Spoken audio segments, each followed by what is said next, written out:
Following Churchill's visit, Truman asked to see Berlin.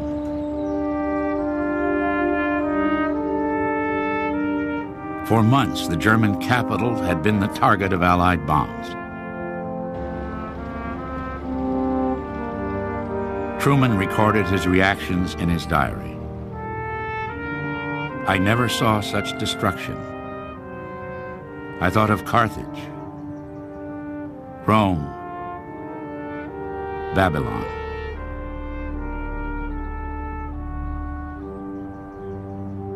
What a pity the human animal is not able to put his moral thinking into practice. I fear that machines are ahead of morals by some centuries.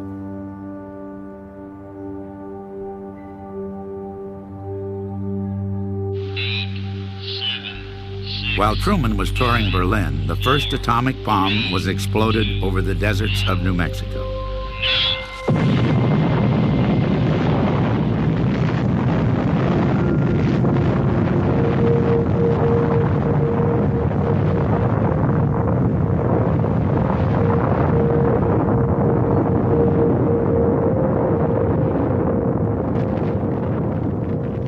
Truman returned from his tour of a devastated Berlin to find Secretary of War Stimson with a coded telegram. Operated on this morning, it read. Diagnosis not yet complete, but results seem satisfactory and already exceed expectations.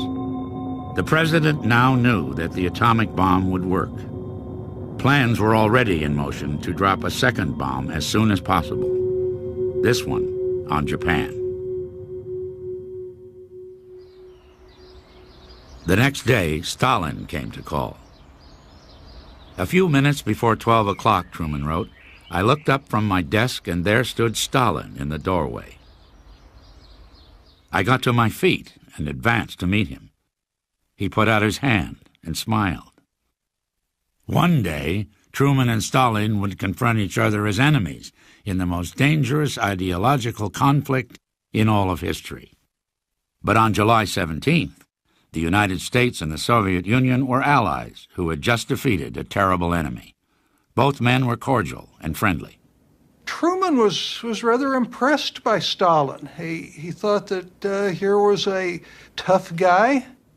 Stalin struck him as frank and straightforward, a sort of political boss type who would keep his word once he gave it. Truman said later that Stalin reminded him of the Missouri kingpin Tom Pendergast. Joseph Stalin was nothing like Tom Pendergast. This was one of the most bloodthirsty, murdering, evil men of our time. But Truman had that very American idea, that old American idea, that if he could just meet the fellow, shake his hand, look him in the eye, size him up, that they could work together, work things out, and everything would be okay. I can deal with Stalin, Truman wrote. He is honest but smart as hell. Stalin was less sanguine. He told an aide that Truman was worthless. The Soviet dictator had already determined that he would surrender nothing of any consequence when the bargaining began.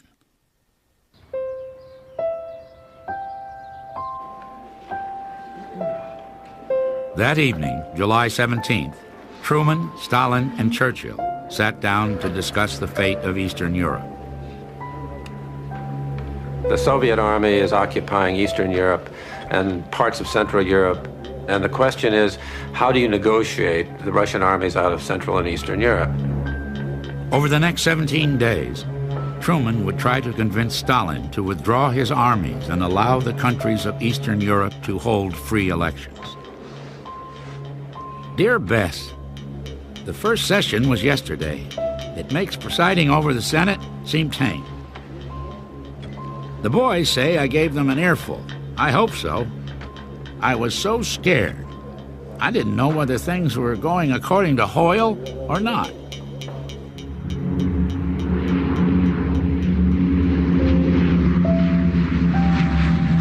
While Truman was negotiating in Germany, the Enola Gay, a specially modified lightweight B-29, was soaring high above the island of Tinian, far away in the Pacific, rehearsing maneuvers to drop the atomic bomb.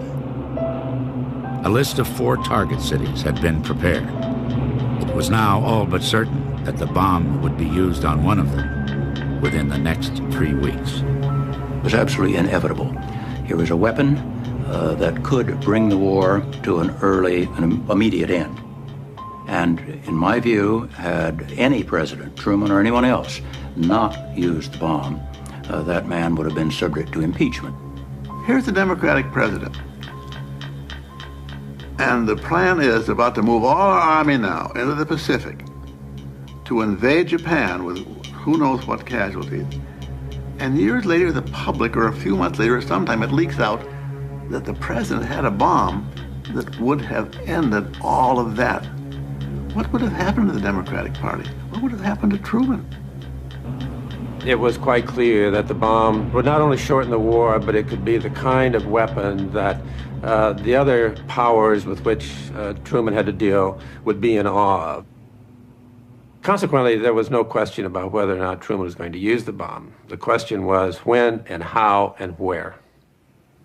At Potsdam, the negotiations were going nowhere.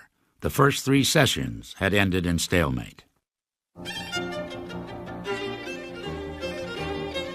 On July 19th, in the spirit of their war-inspired partnership, Truman threw a party for Churchill and Stalin and flew in 2 young American GIs to entertain, pianist Eugene Liszt and violinist Stuart Kanan. I was so nervous when I started to play. I think I was shaking. Now, I've been a professional violinist for 50 years, and I have never played for an audience like that. I mean, I could barely hold the bow on the string. I don't know if you've ever seen a little upright piano, but it has kind of a bum piano rack, and the music was not staying put very well, and Truman leaped up, and he just turned the pages for Gene, which was quite exciting to have the President of the United States turn pages for you. One night, the president sat down at the piano and played for Kanan and Liszt a piece he had practiced for long hours as a boy in Independence, Missouri. The man had great feeling for music. He didn't always have the technique to do what he wanted, but the feeling was there, and you could sense that he really loved music. He said, "I wonder how much better off the country would have been if I had become a concert pianist." Amazing for a president to say that.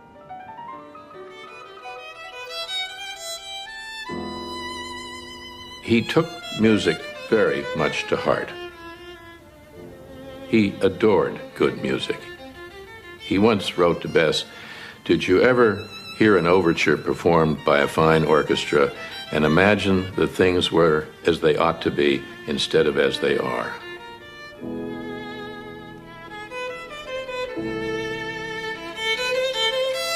On July 21st, 2 days after Truman's party for Churchill and Stalin, the president received a description of the test of the atomic bomb. For the first time, he became fully aware of its awesome power. Truman was told that 13 pounds of explosives had evaporated a steel tower 60 feet high, left a crater in the New Mexican desert more than 2 miles wide, knocked down men 10,000 yards away, and was visible for more than 200 miles. Truman wrote in his diary, "We have discovered the most terrible bomb in the history of the world. It may be the fire destruction prophesied after Noah and his fabulous ark. I have told the Secretary of War, Mr. Stimson, to use it so that military objectives and soldiers and sailors are the target, and not women and children."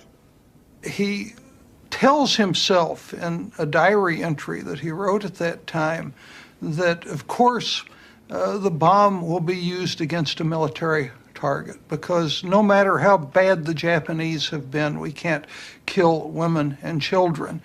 But he had to have some understanding at Potsdam that he was kidding himself. It was wishful thinking. He's aware that it'll be much more than a military target. It'll kill large numbers of ordinary civilians. But you must remember, he, like all other Americans, saw this as a war against evil. And there was a lot of evil out there, real evil, on the part of the Nazis and Japanese militarism and fascism. In that sense, he can believe that the bomb is justified and that this greatest weapon ever developed has a place in overcoming or combating evil. The day after Truman learned of the bomb's power, he confronted Stalin with new confidence. Secretary of War Stimson wrote in his diary that the president was tremendously pepped up. In his high-stakes game with the Soviet dictator, Truman now had a new card to play. And Churchill later said that Truman, once he heard the news that the atomic bomb worked, was a, quote, a changed man. It was quite clear to Truman now that he had, as he would later say, an ace in the hole and an ace showing. That is to say, the ace in the hole was the atomic bomb, the ace showing was American economic and military power. On July 24th, Truman rose from his chair and walked slowly around the table to have a private word with the Soviet dictator. I casually mentioned to Stalin that we had a new weapon of unusual destructive force, Truman later wrote. All he said was that he was glad to hear it and hoped we would make good use of it against the Japanese. Stalin was so bland and seemingly unconcerned about it that on the American side, there was some question as to whether he'd understood the import of what Truman was saying. What we know now is that Stalin knew exactly about the development of the bomb because of Soviet spies at Los Alamos in New Mexico. We also know that as soon as Stalin walked out of that room, Stalin immediately got in touch with the man who was the director of the Soviet atomic bomb project and said that he must get to work and accelerate the project. Meanwhile, the preparation to bomb Japan moved inexorably forward. 2 atomic bombs were nearly ready. 7 more were on the way. On July 25th, Truman gave control of the bombs to the military and ordered that they be used as soon as the Potsdam Conference was over. The next day, the Japanese were given one last chance to surrender. We call upon the government of Japan to proclaim now the unconditional surrender of all the Japanese armed forces. It was announced from Potsdam. The alternative for Japan is prompt and utter destruction. The ultimatum was called the Potsdam Declaration. 2 days later, the Japanese rejected it. The United States was demanding an unconditional surrender, and in particular, that implied that the imperial system, namely the emperor, would be terminated.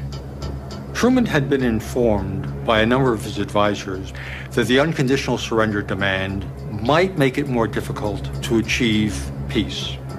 Truman received advice on various occasions to provide an explicit provision that the emperor could be maintained. Truman decided not to include that provision. Unconditional surrender had been a central theme inherited from Roosevelt. It evoked the American spirit of fighting and winning this war against evil. So he held to it. July 31st, the atomic bomb was now fully assembled. The most dangerous weapon on Earth was waiting to be released.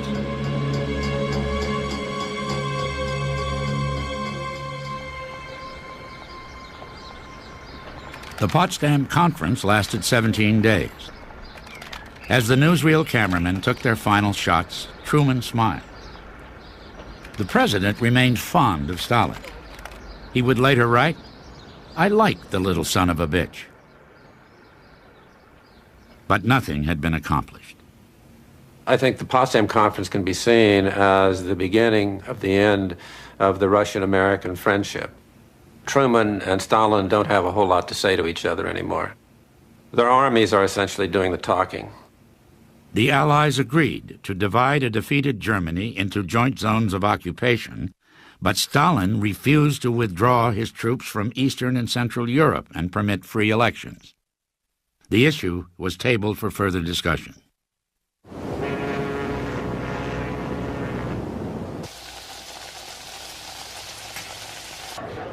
At last, Truman was heading home, trying to relax after the grueling round of negotiations. He strolled the deck, attended church services, enjoyed a concert by the ship's band.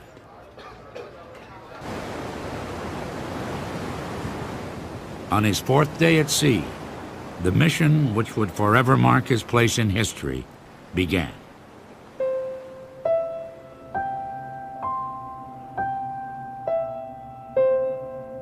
August 6th, 2:45 a.m.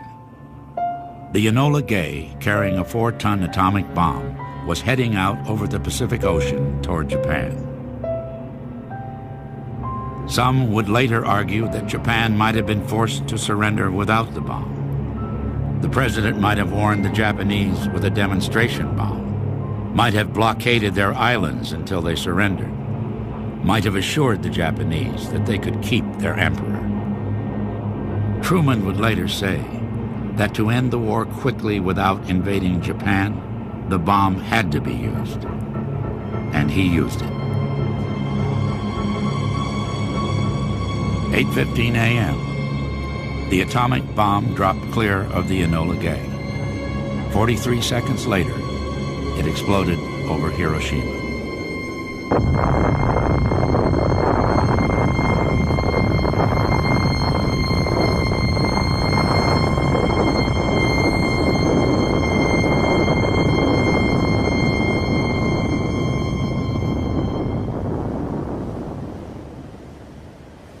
Harry Truman was eating lunch when he was handed a decoded message. Results clear-cut, successful in all respects. Truman reacted immediately. This, he said, is the greatest thing in history. The crew burst into applause and cheering when he announced this will end the war. Since most of the crewmen were anticipating that they'd have to go out and engage with the Japanese, you can see why there was great glee on the part of the crew, the officers, everyone present. That afternoon, Truman issued a warning to the Japanese government.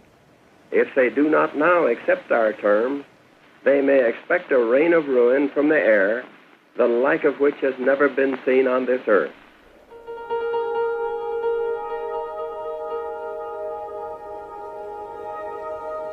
Two days later, Secretary of War Stimson showed the president aerial photographs of Hiroshima. Truman did not yet know that the atomic bomb had killed more than 80,000 men, women, and children, and that tens of thousands more would die from radiation sickness in the days and years to come.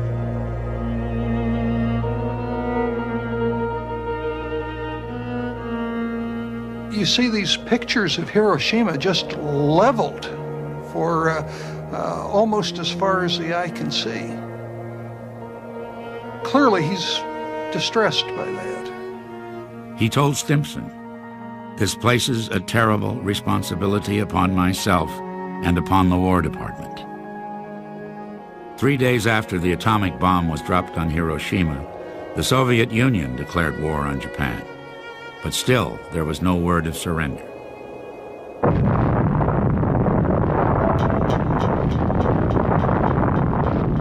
August 9th, 11 a.m. A second atomic bomb was dropped on the Japanese seaport of Nagasaki. In 1/10 of 1/1,000,000th of a second, the city was destroyed. Another 40,000 people were killed. Truman had not put any limitation on the use of the second bomb. Essentially, after he signs the order at Potsdam, it's all on automatic pilot, and unless he changes his mind, up to the military.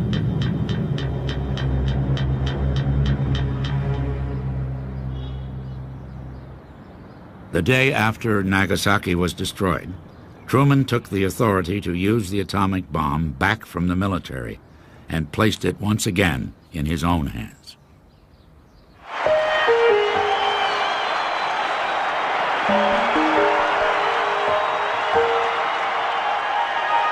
August 14th.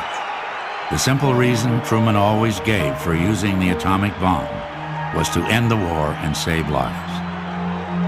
Now, after nearly 4 years, Japan surrendered.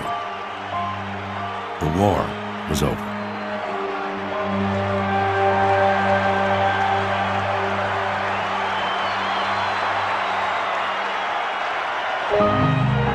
Years later, Truman would often say that he never brooded over his decision to drop the bomb. Once a decision was made, he wrote later, I didn't worry about it afterward. Time and again, Truman claimed, I never lost a minute's sleep. I never felt any regret. I did what had to be done. But clearly, this was a somewhat more upsetting event than he let on. The day after the bomb fell on Nagasaki, Truman had told his cabinet that the thought of wiping out another 100,000 people was too horrible. He hated the idea of killing all those kids.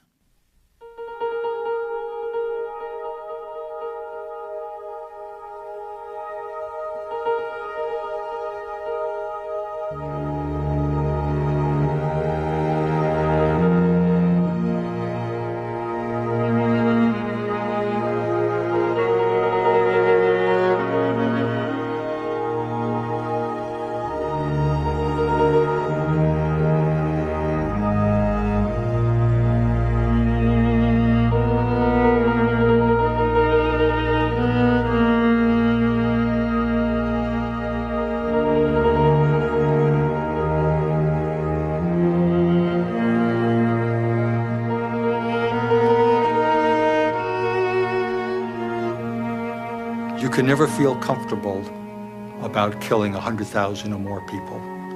And I'm sure that was true for Harry S. Truman, who fought vigorously always to deny it. He wasn't a man who could allow self-questioning. He wasn't a man who could allow reflection. He could never really take in fully what he had done and what that meant for the world. Here was a good man, a loving man, who made a decision to use the cruelest weapon in human history on a densely populated city and spent the rest of his life justifying that decision. I made the only decision I ever knew how to make, Truman wrote. I did what I thought was right.